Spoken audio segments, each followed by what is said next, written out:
October 14, 1972. Barents Sea, 40 nautical miles north of the Kola Peninsula. Territory where the Soviet naval bastion collided with the open Arctic and the seabed dropped into cold trenches deeper than 1,200 meters. Inside a Soviet Project 641 Foxtrot-class diesel-electric submarine, a sonar operator stared at the waterfall display, surrounded by humming electronics and evaporating steel condensation. The interior temperature sat at roughly 17 degrees Celsius, humidity creeping toward 80% as moisture formed on bulkheads and drip trays. The submarine was holding a depth of 200 meters, a standard depth for defensive patrols, tucked between thermal layers that distorted sound and formed natural acoustic blind spots. The Foxtrot's mission that day was not glamorous, but strategically vital, acting as a defensive barrier while Soviet ballistic missile submarines slipped between Severomorsk and the Norwegian Sea. It was routine patrol work, no alarms. No tension, just the quiet monotony of underwater Cold War. That calm shattered the instant the sonar operator heard something that should not have existed in Soviet waters. For 3 seconds, a faint mechanical signature broke through the ambient noise. It was barely audible, just enough for trained ears to catch the trace of rotating machinery somewhere out in the water column. The frequency spectrum suggested propeller cavitation, but the pattern was wrong for any Soviet submarine in that zone. Too muted, too short, too clean. The operator reported the anomaly to the commanding officer, specifying the bearing and estimating the contact at 6 nautical miles on their southwest side. Order followed order. Turn toward the bearing. Increase sonar gain. Reduce speed to 3 knots for minimum self-noise. Shift to silent running. Non-essential equipment powered down. Movement slowed. Every man aboard understood the unspoken rule. If an American submarine was trespassing inside Soviet defensive waters, it had to be found. 20 minutes later, another acoustic transient echoed through the headphones, this time lasting 4 seconds, now carrying the harmonic tones from reduction gears consistent with nuclear propulsion. That pointed to American attack submarines, perimeter Sturgeon-class, boats designed specifically for covert intelligence collection inside enemy bastions. The commanding officer broke tactical restraint and ordered active sonar, a choice that essentially admitted the passive systems had failed. A focused ping rippled across the dark water.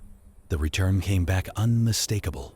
A submerged contact at roughly 5,000 meters, depth around 300 meters. There was no doubt anymore. A U.S. submarine was operating inside Soviet defensive waters, disturbingly close to the Arctic's most important Soviet naval base. The Foxtrot accelerated to 16 knots, the highest speed the batteries could sustain, and began sending continuous active pings to keep the American target illuminated. The sonar operator updated bearing and range every 30 seconds. The American submarine moved slowly, seemingly unaware it had been exposed. The tactical objective was straightforward: close distance, establish a firing solution, and force the intruder to surface, triggering an international scandal and proving U.S. violations of Soviet sovereignty. But as the Soviet submarine closed to approximately 3,000 meters, the echoes evaporated. The sonar return faded into the thermal noise floor. The American submarine had vanished. The commanding officer ordered a reduction back to 3 knots and began a meticulous sonar search of the zone. Passive arrays swept the bearings in slow arcs, listening for the smallest hint of mechanical life. Nothing came through except distant biological clicking from deep scattering layers, where zooplankton clustered along the thermocline. Active sonar was just as empty. It was as if the American submarine had been swallowed by the sea. Submarines do not simply disappear. They can be masked by thermal gradients or shadow zones, but they do not cease to exist. At 300 meters, In relatively shallow Barents water, the American boat should have remained detectable, unless it had dropped below the thermocline where sound bent away from sensors above. The Soviet commander ordered the Foxtrot to descend to 400 meters, their maximum safe operating depth, deliberately dropping beneath the thermal barrier to scan from underneath. At around 280 meters, the submarine passed through the thermocline, where colder temperatures suddenly distorted sonar propagation. Below the layer, sound bent unpredictably, refracting away from receivers and producing pockets of near invisibility.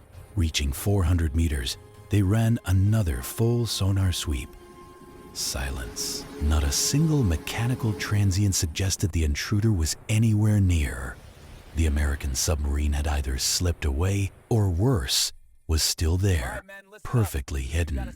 The captain drafted a highly classified ELF radio message to Northern Fleet headquarters reporting the detection and immediate loss of an American nuclear attack submarine in defensive waters near Severomorsk. The report included estimated class, range, bearing, and the strong assessment that the U.S. submarine was conducting intelligence-gathering operations against Soviet ballistic missile submarine transit routes. If you appreciate deep dives into the silent conflicts of the Cold War, make sure to verify your subscription to Cold War Chronicles. We uncover the hidden past to understand the real present. Searching continued for 6 hours in expanding square patterns that would have reacquired the target if it had remained in the area. The sonar operator heard nothing except intermittent biological signatures and thermal noise.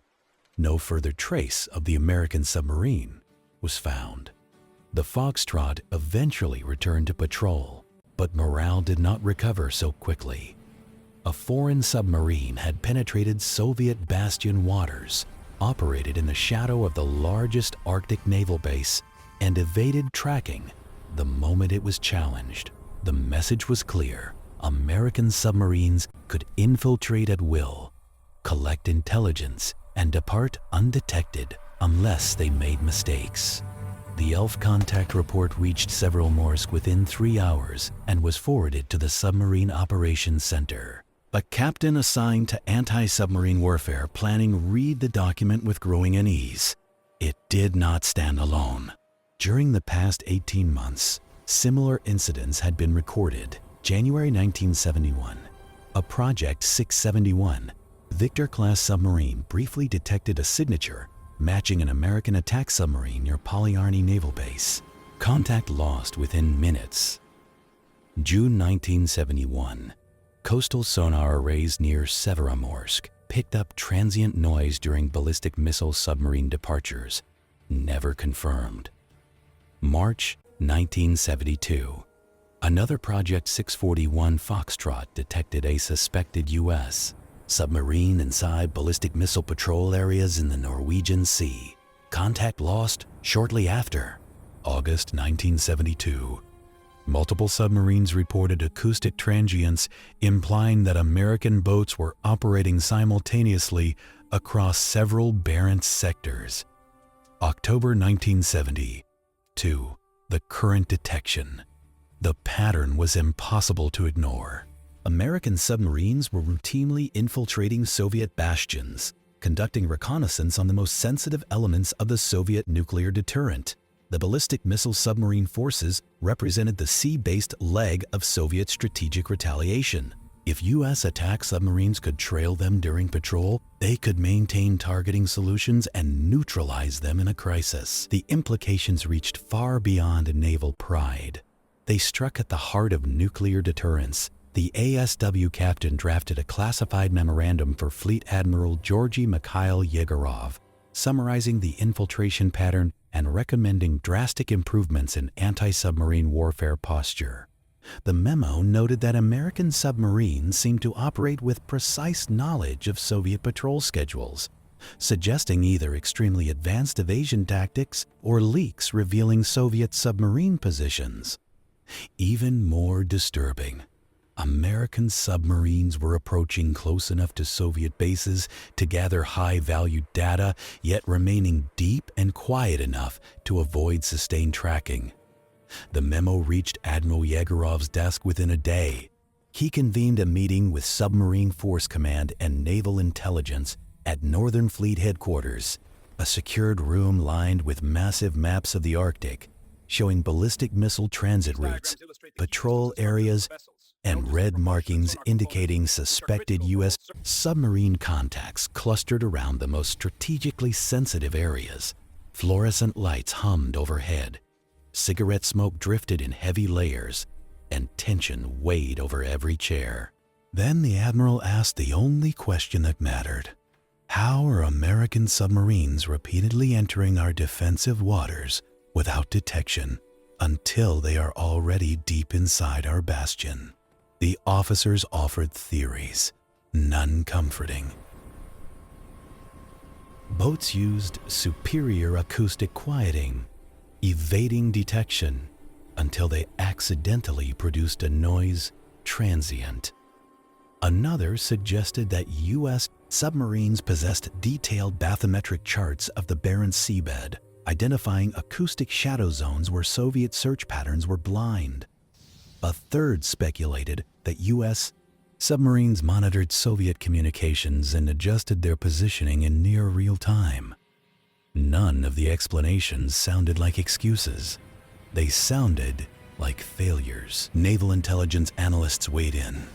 The submarines involved were likely Sturgeon-class attack boats, commissioned beginning in 1967, optimized for deep penetration and covert intelligence collection. They featured advanced quieting systems, powerful sonar suites, inertial navigation that didn't require GPS or surfacing, and the ability to remain submerged for months. They were purpose-built for exactly what was happening. But even identifying the submarine type didn't solve the operational dilemma. Soviet forces could not reliably detect these boats before they reached strategic assets. Soviet bastions were protected by submarines, destroyers, patrol aircraft, coastal sonar networks, and underwater sensor grids. Yet the line was being breached with alarming ease. Defensive measures were simply not calibrated to counter submarines that operated as shadows, not targets. The meeting at Northern Fleet Headquarters continued under a thick haze of cigarette smoke and escalating anxiety. The officers present knew they were no longer discussing an isolated intrusion, but a systemic problem. One intelligence officer stood and presented a detailed assessment. The Sturgeon-class submarines, commissioned from the late 1960s onward, were equipped with acoustic quieting features that made them significantly harder to detect than previous American boats. They carried sophisticated sonar systems capable of detecting Soviet submarines at greater ranges than Soviet systems could detect them. They possessed inertial navigation, allowing precise maneuvering in restricted waters without surfacing for satellite fixes. They could remain submerged indefinitely, thanks to nuclear propulsion. In short, U.S. submarines were operating with technological advantages that Soviet defenses were not designed to counter. The officers in the room absorbed the implications in silence. If the Americans could enter Soviet bastions unnoticed, track ballistic missile submarines, gather acoustic signatures and patrol routines, and exit without being challenged, then the very foundation of Soviet sea-based nuclear deterrence was at risk. The meeting broke without a clean resolution.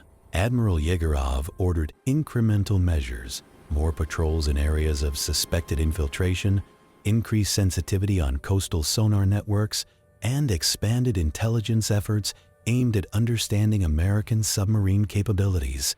But everyone understood these solutions were temporary bandages, not cures. The psychological impact on Soviet submariners beyond hardware and doctrine. The intrusions delivered a psychological blow to the Soviet submarine force. Crews who once believed their patrol zones were safeguarded by geography, fleet coverage, and sonar networks now had to accept that silent American hunters could be trailing them through their own protected waters. submariners began operating with an unspoken fear. The ocean was no longer theirs. It was contested by an enemy who listened better than they could. The Northern Fleet Intelligence Directorate began assembling data to determine how widespread the American penetration had become. Their analysis covered 18 months of detection reports, sonar transients, patrol logs, and contact losses. The findings pointed to a single chilling conclusion: the American operations were not random opportunistic reconnaissance. They were planned, coordinated, and persistent. Key patterns emerged. U.S. submarines appeared during known Soviet ballistic missile transits. They remained stationary for long periods, suggesting waiting ambush positions. Rather than patrol sweeps, they operated near communication buoys and training areas. They maneuvered slowly to minimize acoustic signatures. They disappeared when challenged, using thermal layers to break Soviet tracking. This was not tactical curiosity. This was strategic surveillance. The analysis identified likely submarine classes involved, with the Sturgeon line at the top of the list. Among them, one whole number repeatedly surfaced in Western intelligence: USS SND 650, a Sturgeon-class attack submarine commissioned in 1968 and believed to specialize in special missions, a euphemism for espionage. From the Soviet perspective, Pargo embodied the threat: quiet, patient, nuclear-powered, sensor-rich, and engineered for hostile waters. But identifying the perpetrator didn't solve the operational dilemma. Soviet defenses could not reliably stop it. Soviet defensive adaptation attempts. By late 1972, the Northern Fleet issued an order to enhance defensive measures. Among the changes: 1. Coastal sonar enhancements, new hydrophones, and upgraded wiring were installed near Severomorsk and Polyarny to improve detection, range, and sensitivity. 2. Overlapping submarine patrol sectors' patrol grids were reorganized so that Soviet submarines covered each other's flanks, theoretically reducing blind spots. 3. Surface ship ASW sweeps destroyers equipped with variable depth sonar began sweeping known intrusion areas at irregular intervals. 4.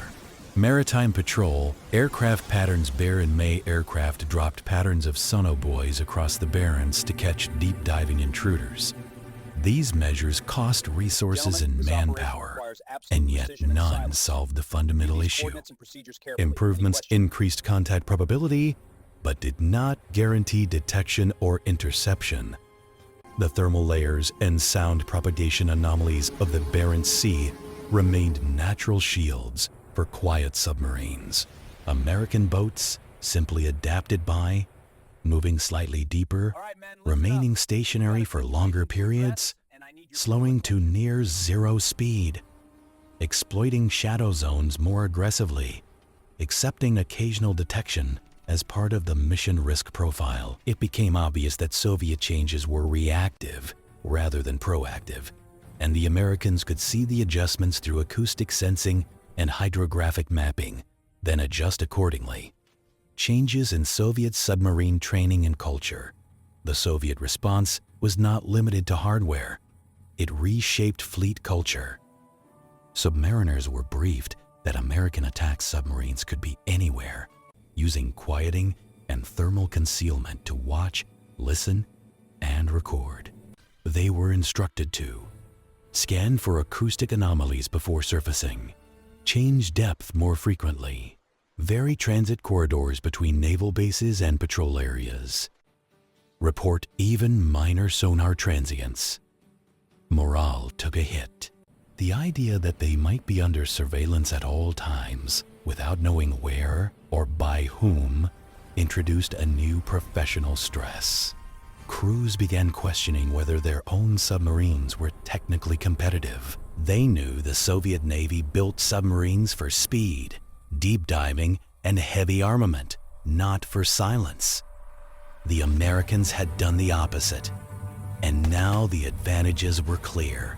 The frustration of detecting a faint foreign signature and losing it minutes later became a recurring psychological torment. Strategic analysis in Moscow.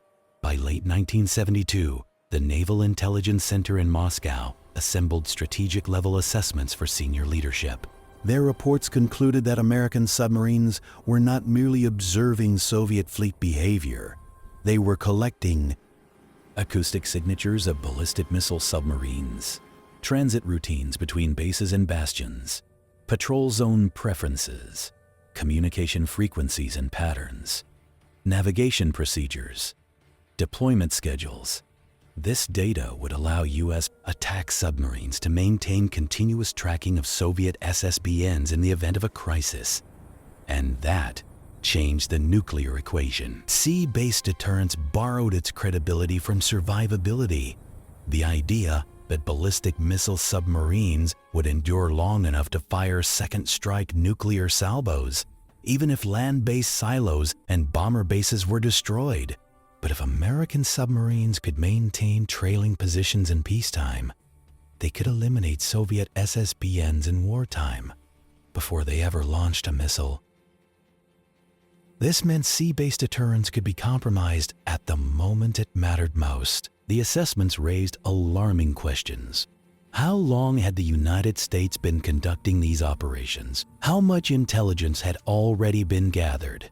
Were Soviet SSBN patrols being shadowed right now? Could American submarines launch preemptive attacks from ambush? Did U.S. submarines possess capabilities beyond Soviet estimates? The most troubling conclusion was that American acoustic advantages were not temporary, but systemic and technological. The first high-level crisis conference in December 1972, Admiral Nikolai Smirnov, Commander-in-Chief of the Soviet Navy submarine forces, convened a classified conference outside Moscow. Attendance included submarine commanders, naval intelligence analysts, acoustic engineers, strategic planners, anti-submarine warfare specialists. The tone was grim.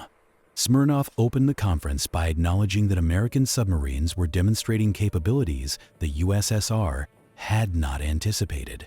The goal was not to argue whether intrusions occurred, but to determine how to defend against them.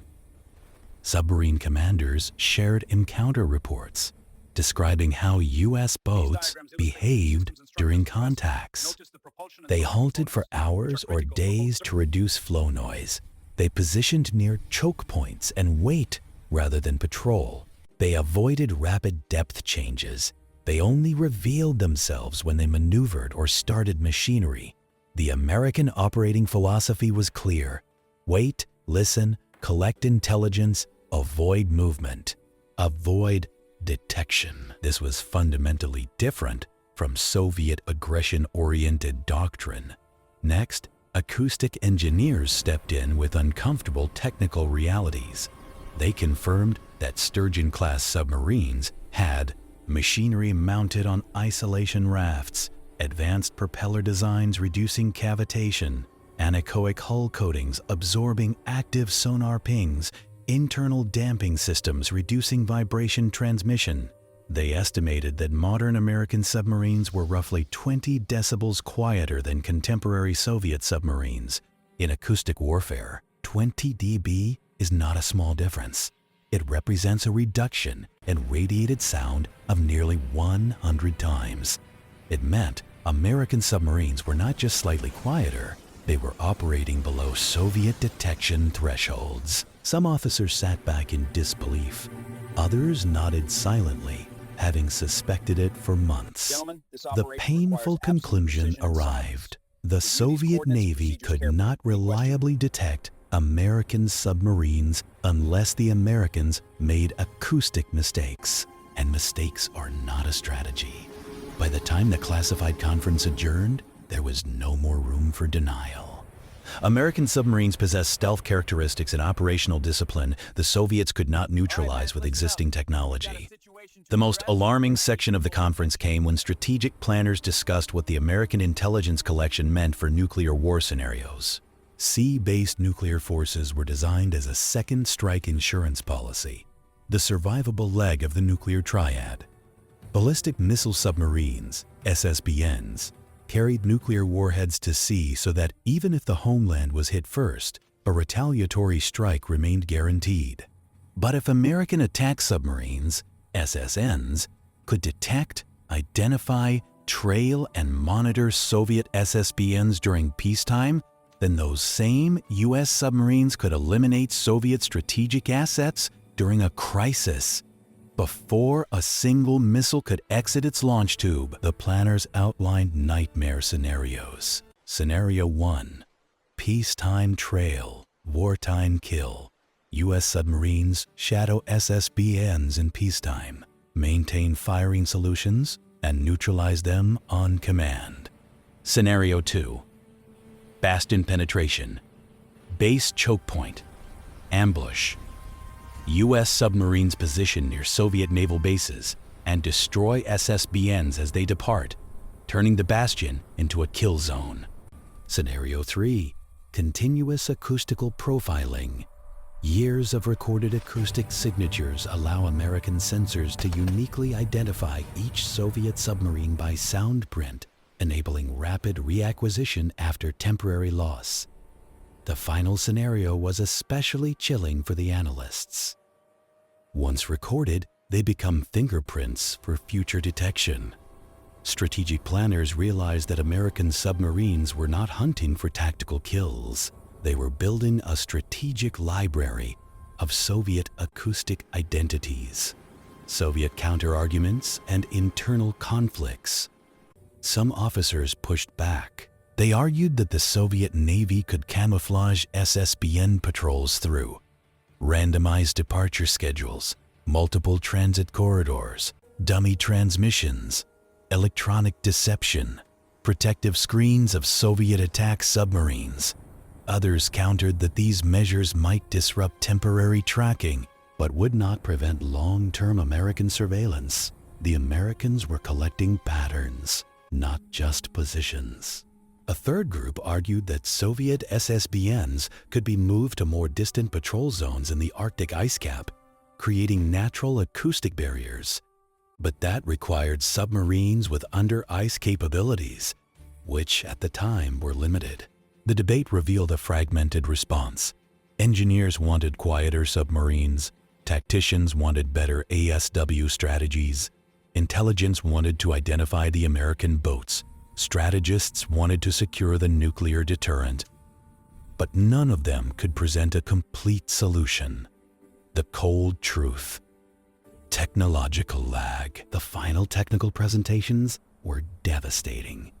Soviet engineers explained that matching American quieting technology would require redesigning propulsion systems, remounting machinery on isolation platforms, rebuilding propeller blade geometry, installing anechoic hull coatings, reducing internal vibration paths, lowering hydraulic and pump noise, developing new sonar processing systems. These were not minor upgrades. They represented a complete rebuild of Soviet submarine design philosophy.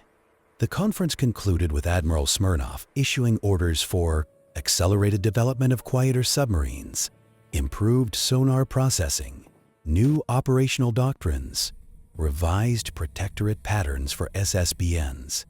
But all of these were long-term measures. None solved the immediate problem. American operations continued through 1973. Throughout 1973, sporadic reports continued surfacing from Soviet submarines operating in supposedly secure waters. Brief transients matching U.S. submarine screws, reduction gear harmonics from nuclear plants, sudden contact loss followed by complete silence, apparent ghost signatures near naval bases, suspected U.S. positions near training areas. Each encounter reinforced the same truth. American submarines were systematically collecting Soviet naval intelligence. They were positioned near base exits, ballistic missile transit lanes, testing ranges, communication buoys, patrol separation zones. They were not searching for Soviet submarines, they were waiting for them.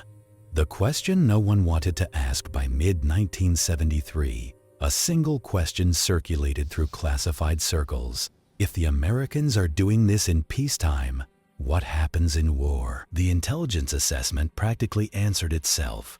US SSNs could maintain continuous trails on Soviet SSBNs. Multiple US submarines could hand off targets during transit. Patrol data could be integrated into first strike planning.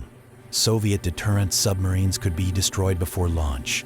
And that meant the Soviet nuclear posture, which relied heavily on surviving submarine forces, was potentially compromised. If the Americans could hold Soviet SSBNs at risk, the entire premise of mutual assured destruction, tilted. The psychological effect on Soviet submarine crews was severe. They now understood that silence did not mean safety. Home waters were not secure. SSBNs might be escorted by unseen American hunters. Soviet attack submarines might be outclassed. The ocean favored American ears. The abyss, once viewed as Soviet territory, became a contested battle space. Intelligence years, 1973 to 1974. The pattern becomes a program. Between 1973 and 1974, Northern Fleet reports showed a consistent pattern. American contacts clustered around naval bases. Contact losses occurred after rapid dives below thermoclines. Transients aligned with deep channels and canyons. Timing matched Soviet ballistic submarine movements. Multiple suspected intrusions overlapped in patrol areas. This was not random chance. It was doctrine. Intelligence analysts concluded, American submarines are not conducting individual reconnaissance missions. They are executing a sustained intelligence program. The suspected participants included USS Pargo, SSN 650, other Sturgeon-class boats, possibly Permit-class predecessors. Their objectives appeared to be collect acoustic signatures of Soviet SSBNs, document transit routes and departure schedules, identify Soviet tactical behaviors and communications, map bathymetric data for future operations, build a strategic acoustic library for wartime use. By late 1974, even senior Soviet leadership quietly accepted the pattern. Soviet technological response. The Victor and Akula generations. Soviet naval designers began pushing counter-programs. Project 671, Victor-class upgrades, 1974, 1978. These improved submarines added better machinery isolation, redesigned propellers, limited anechoic tiling, reduced pump noise. Intelligence estimates suggested they were roughly 10 dB quieter than earlier models. A notable improvement. But US submarines were still 20 dB quieter than Soviet baseline levels. The gap was shrinking, but not closing.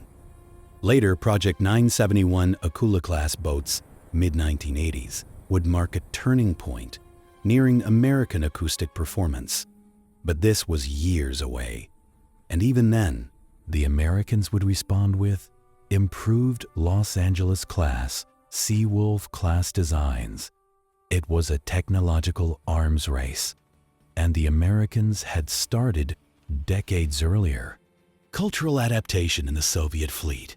As the 1970s progressed, Soviet submarine crews adjusted their entire operational philosophy. They began assuming, if we cannot hear them, it does not mean they are not there. They adapted by changing depths unpredictably, avoiding predictable transit lanes, conducting constant passive sonar scans, minimizing own-ship noise signatures, treating all quiet zones as potential ambush points. This mindset shift was profound. Soviet submariners had moved from confidence of territorial control to paranoia of invisible pursuit. By the mid-1970s, intelligence analysts within the Northern Fleet came to an unsettling realization. The American submarines infiltrating Soviet bastions were not merely attack platforms, they were dedicated reconnaissance systems. Quiet, patient, nuclear-powered and disciplined. Among these, USS Pargo SSN 650 emerged repeatedly in classified reporting. While many U.S. Sturgeon-class boats conducted special missions, Pargo exemplified the operational profile that tormented Soviet naval planners. Months of submerged endurance, advanced sonar suites, excellent under-ice maneuverability, nuclear propulsion enabling silent drift, inertial navigation for precise positioning, acoustic quieting superior to Soviet benchmarks. Although Soviet intelligence lacked mission logs, intercepted fragments and Western publications hinted that Pargo frequently deployed to the Norwegian and Barents Seas during the early 1970s, perfectly aligned with observed intrusion patterns.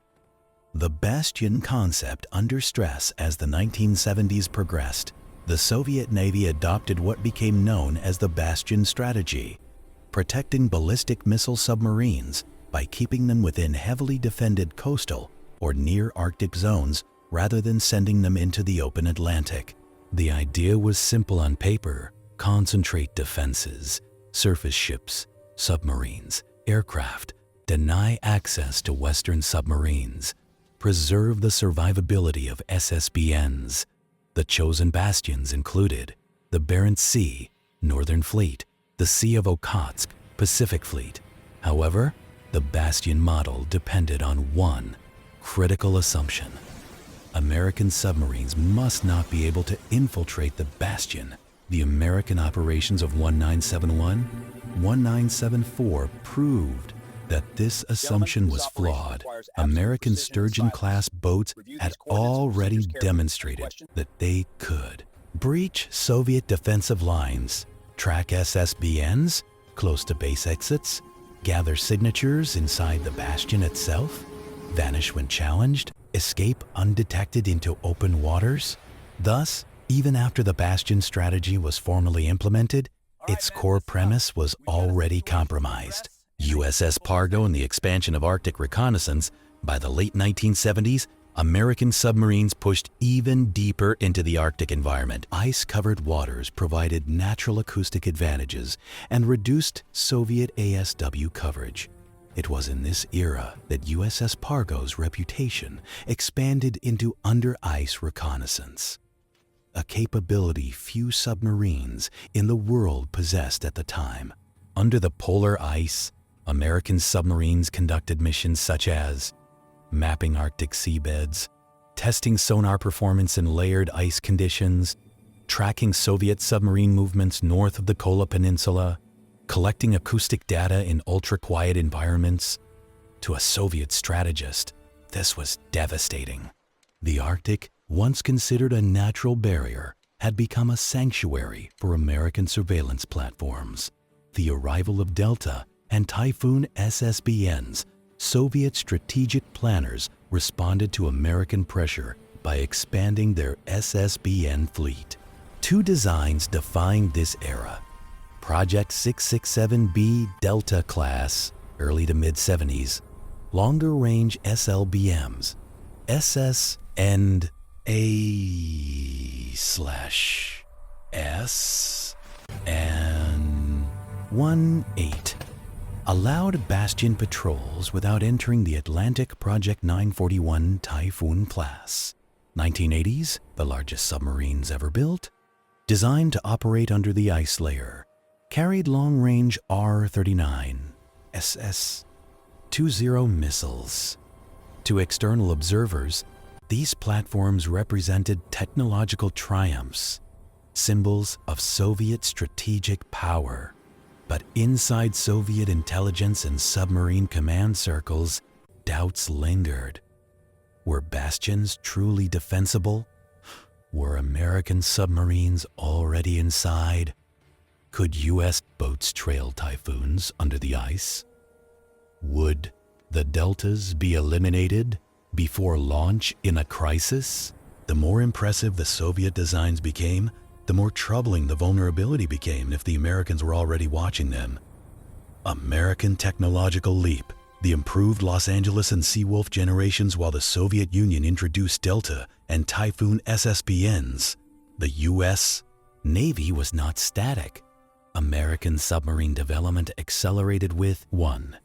Improved Los Angeles-class, late 70s onward, enhanced quieting, increased diving depth, towed array sonar systems, better sensors for shallow and ice environments, Seawolf-class, development in 1980s, extreme acoustic stealth, high speed at depth, advanced spherical sonar arrays designed specifically to dominate bastions. To Soviet officers studying Western capabilities, this confirmed a pattern. Every Soviet increment was met by an American leap. The net result was that even Soviet home waters, once assumed uncontestable, became arenas of American technological superiority. Strategic consequences. The shadow war becomes existential as intelligence assessments matured through the late 1970s. Soviet naval analysts outlined the catastrophic consequences that American tracking could impose during real conflict. Consequence A: loss of second strike capability trailing U.S. Submarines could eliminate Soviet SSBNs before they launched missiles. Consequence B: instability during crisis. If Moscow suspected tracking, pressure to use or lose SSBNs would increase during crises. Consequence C: shift in mad balance. The U.S. could erode Soviet survivability without firing a shot, altering strategic leverage at the negotiating table. Nuclear deterrence is a psychological architecture. Survivability is not just about hardware, it's about perceived credibility. If leadership loses confidence in the survivability of SSBNs, the entire deterrence posture falters. The human side. Soviet submariners under pressure. Throughout the late 1970s and early 1980s, Soviet submariners lived a reality that bordered on paradox. They commanded some of the largest submarines ever built. They carried the most powerful missiles in the world, yet they feared being watched by smaller, quieter hunters they could not detect. This produced a unique form of professional anxiety. Submariners began developing tacit rules. Never assume silence means safety. Never assume a route is uncontested.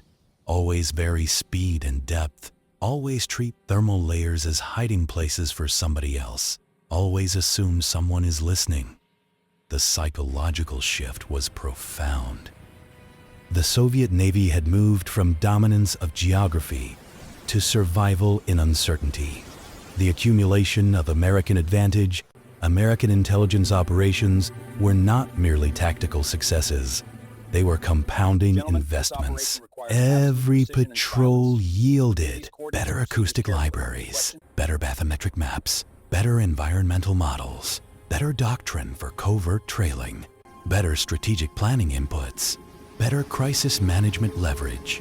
By the late Cold War, American submarine commanders had decades of Soviet acoustic recordings, detailed understanding of Soviet patrol habits, maps of underwater canyons and sound channels, knowledge of bastion weak points, environmental modeling for seasonal sound propagation, confidence in quiet trailing operations.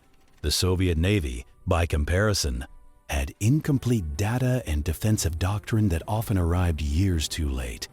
In the underwater domain, information is power, and American submarines collected information relentlessly, silently, continuously. By the early 1980s, the reality of American submarine superiority had permeated the upper echelons of Soviet naval command, even if it was never publicly admitted.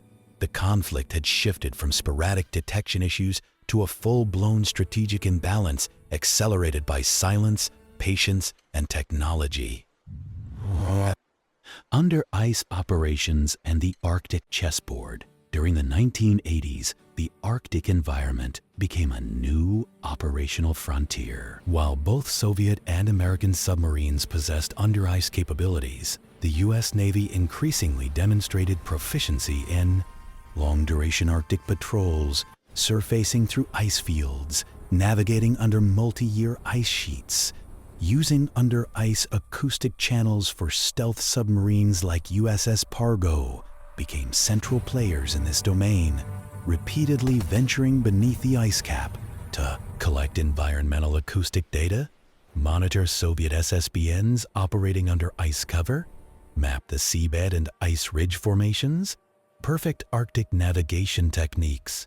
To the surprise of many Soviet analysts, the Arctic, once believed to provide natural acoustic masking, became a sanctuary for American reconnaissance instead.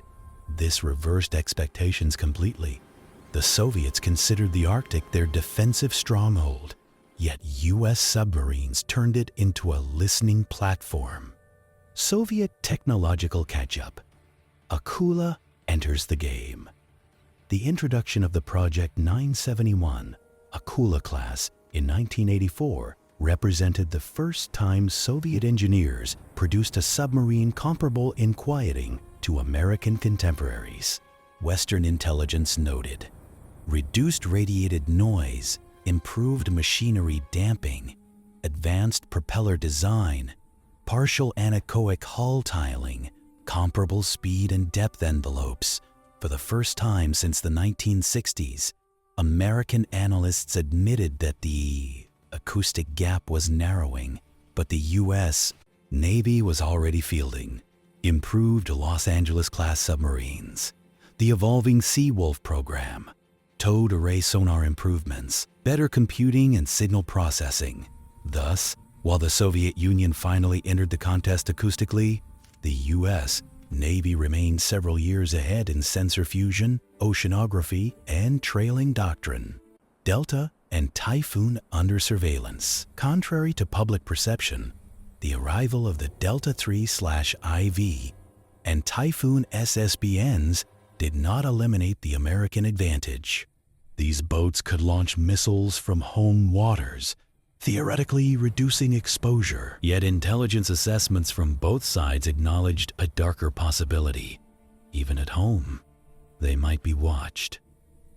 American submarines had recorded reactor startup signatures, pump and hydraulic patterns, propeller blade noise under load, communications protocols, transit timings, choke point behavior. With this intelligence, U.S.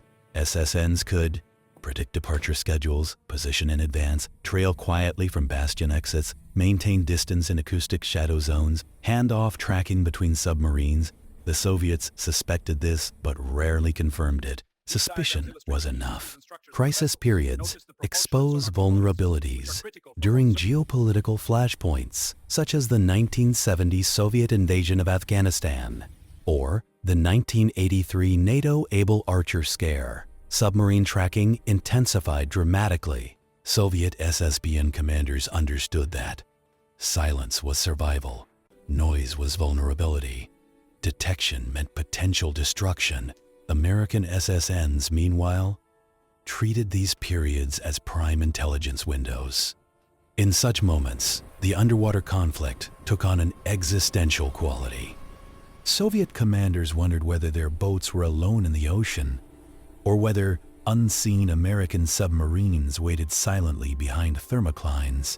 The reality was that by the early 1980s, the Soviets had developed defensive instincts born not from dominance, but from fear of surveillance. The ghost in the bastion, the Americans had achieved something extraordinary. They turned the bastion strategy inward, making Soviet home waters feel unsafe through invisible presence.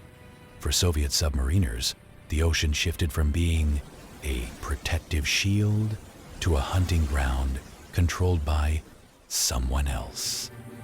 Even when no American submarines were present, the possibility changed how the Soviet fleet behaved.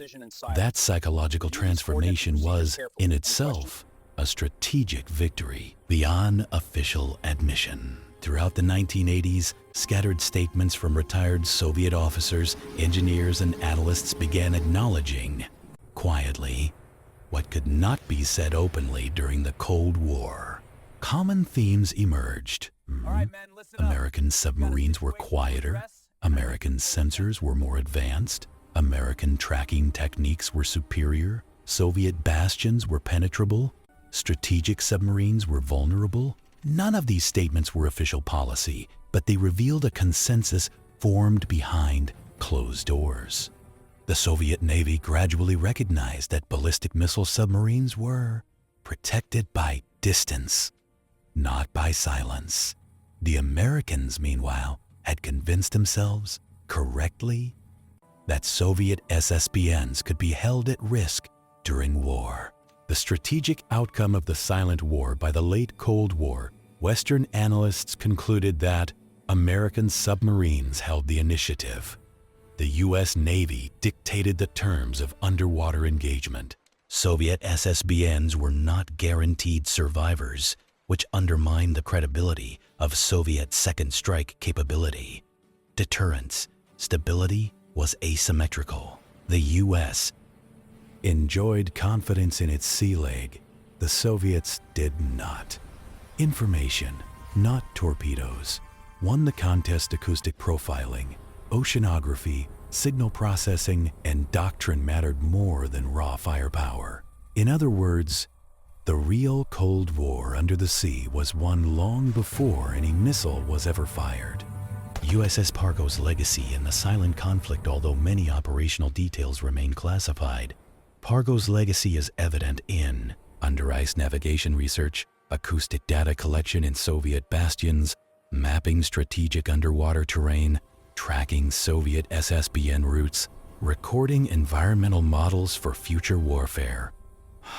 Pargo was not alone, but it embodied the philosophy that defined U.S. submarine operations. Patience plus silence plus intelligence equals dominance. This formula expanded American advantages year after year. By the time the Soviet Union dissolved in 1991, American submarine forces had spent decades building acoustic libraries of Soviet submarines, bathymetric atlases of Arctic and Barents Sea floors, seasonal oceanographic propagation models, operational doctrines for trailing and ambushing, technical superiority in quieting and sensors. These advantages did not disappear with the USSR. They shaped NATO doctrine into the 21st century. The strategic legacy beyond the Cold War. Today, historians of military technology recognize that the underwater competition of the Cold War did not end with dramatic battles, but with quiet revelations, classified briefings, intelligence breakthroughs, strategic imbalances. The Soviet realization that American submarines could operate undetected in their bastions, like a ghost in the abyss, was not a single moment of shock, but a slow accumulation of dread. It shaped arms control talks, nuclear planning, submarine design priorities, operational doctrine, national strategy. Even after the collapse of the Soviet Union, the lesson remained clear. The ocean belongs not to the loudest, but to the quietest. American submarines like Pargo prove that dominance in underwater warfare is not measured by missile payloads or reactor output, but by who hears and who remains unheard. Historians often describe pivotal military moments as sudden shocks: Pearl Harbor, Sputnik, the Cuban Missile Crisis. But the moment Moscow understood that American submarines were operating inside Soviet bastions was not an explosion of awareness. It was a slow drip of classified reports, technical briefings, psychological shifts, and strategic dread. There was no single meeting where a Soviet admiral slammed a fist on a table and shouted that USS Pargo had been hiding beneath their submarines for years. Instead, there were contact reports that never resolved, intelligence memos that contradicted doctrine, technical analyses that undermined confidence, conference conclusions that offered no solutions, submariners returning from patrol with uneasy stories. Together, these fragments formed a mosaic of uncomfortable truth. The Moscow realization was not a date. It was a transition. The true turning point was a shift in belief from "we control our defensive waters" to "we are being watched in our defensive waters. Once that belief took hold inside the Soviet Navy, everything changed. Tactics changed. Design priorities changed. Nuclear planning changed. Deterrence logic changed. And perhaps most importantly, the psychology of underwater warfare changed. The psychological dimension of the silent war for Western audiences. Cold War submarine warfare often conjures images of torpedoes and collisions. But the true battle was psychological. American submariners developed a mindset of silence is power, patience is victory. Soviet submariners developed a mindset of, if we hear nothing, it may already be too late. This asymmetry shaped how each navy understood the ocean. One side hunted shadows. The other feared that shadows were hunting them. The Soviets possessed formidable ballistic missile submarines, massive typhoons, and long-range deltas that could fire from home waters. Yet the Americans possessed something more strategically decisive: confidence. Confidence in their ability to hear. Confidence in their ability to hide. Confidence in their ability to trail without being trailed. This confidence was built from decades of acoustic advantage, from boats like Sturgeon and Pargo quietly mapping the acoustic identities of an entire fleet. Post-Cold War evaluations and declassification. After 1991, fragments of the silent struggle emerged from both sides. Declassified U.S. Navy documents and memoirs from retired Soviet officers revealed a consistent narrative. Soviet SSBNs were frequently located.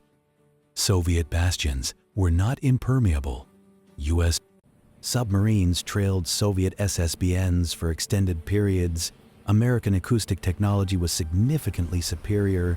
Soviet ASW efforts were reactive and fragmented. Western analysts were unsurprised. They had confidence in the data. Soviet analysts, however, experienced a retrospective shock as information from other branches and commands finally converged. Some Soviet officers even described feelings of professional humiliation, not because they were outmatched, but because they had not fully understood where they were outmatched. Why the silent war mattered. Unlike tank battles or aerial dogfights, the submarine competition operated under unique strategic rules. No public battles, no visible fronts, no confirmed kills, no propaganda victories. This anonymity made victory harder to recognize and defeat harder to admit. But in terms of nuclear stability, the stakes were enormous. If one side believes its submarines are being trailed, the logic of deterrence changes. Crisis stability diminishes, leaders may feel pressure to launch early, mutual assured destruction becomes asymmetric, war becomes more thinkable. Not less, the silent war shaped nuclear reality more than many missile tests or summits ever did. The invisible shape of victory. By the end of the Cold War, it was clear, at least to those who understood the underwater domain, that the Americans had secured a decisive but invisible strategic victory. They mapped the bastions. They collected signatures. They recorded communications. They trailed ballistic missile submarines. They exited undetected. They built databases for future conflict. They held adversary SSBNs at risk. And they did it in silence. Victory was not measured in destroyed submarines, but in information dominance. The Soviets built larger hulls. The Americans built quieter shadows. One designed for survivability through mass. The other designed for dominance through silence. The lesson that outlived the Cold War after 1991? Both successor navies drew lessons from the silent war. For Russia, acoustic stealth became the non-negotiable priority for future submarine development. The Barents-class SSBN and Yasin-class SSN represent this shift. For the United States, the lesson was validation, that intelligence, patience, and silence were more decisive than speed, missiles, or raw tonnage. for the world. The submarines that mattered most were not the ones that fired missiles, but the ones that listened. Closing the documentary loop. If this were a battlefield story, it would end with explosions. If it were a political story, it would end with treaties. But this is a story about the ocean, and the ocean ends things quietly. The Soviet Union never publicly acknowledged that American submarines operated inside its most secure waters. The United States never publicly displayed the intelligence it gathered there.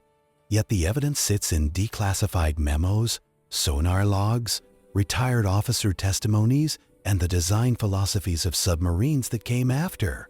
Narrative closing. YouTube/documentary style. In the end, the moment Moscow realized Pargo was hiding in their abyss was not a single shock, but a long dawning. A realization whispered in sonar rooms, breathed in classified conferences, and carried in the silence of submariners who returned from patrols with questions they could not answer. T is a reminder that the most decisive battles are often fought without gunfire, in places the public never sees, between adversaries who never speak, for advantages that are never admitted, and that beneath the ice and thermoclines of the Barents Sea, the Cold War was not cold at all. It burned quietly, in frequencies below human hearing.